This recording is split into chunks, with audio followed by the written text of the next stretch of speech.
আসসালামু আলাইকুম, সবাই কেমন আছেন? আশা করি ভালো আছেন। আজকে আমরা কথা বলব 260 ফ্রন্ট শক্স নিয়ে। এটা হলো কয়েল স্প্রিং রাবার, আর এটা হলো কাটিস বুশ। এটা হ্যাঁ, সমান অংশটা উপর দিকে থাকবে। হ্যাঁ, এটাকে এভাবে বসিয়ে নিতে হবে। এটা আমরা অ্যাসেম্বলি করতেছি আর কি। আর এটা হলো স্প্রিং চাপানোর ওপেনার জেটিসির। এটা হলো বিএমডব্লিউ মার্সিডিজের ওপেনার। এটা দিয়ে খুবই সহজে এটা ফিটিং করা যায়। আর দেখেন যে গ্যাপগুলো আমরা দেখাইতেছি, এই বরাবর মানে অ্যাসেম্বলি করলে অ্যাকুরেটলি পাবেন। এই যে হলো সেন্টার পয়েন্ট।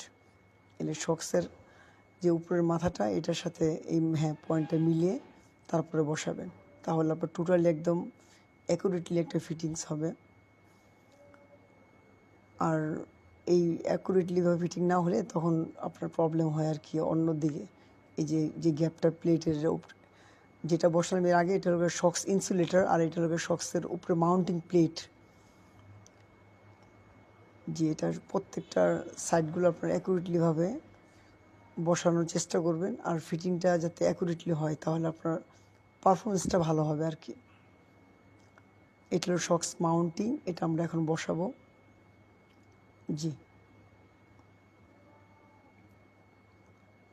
আমরা নেক্সটে আপনার পিছনের সাইডের শক্সটা ওপেন ফিটিং দেখাবো।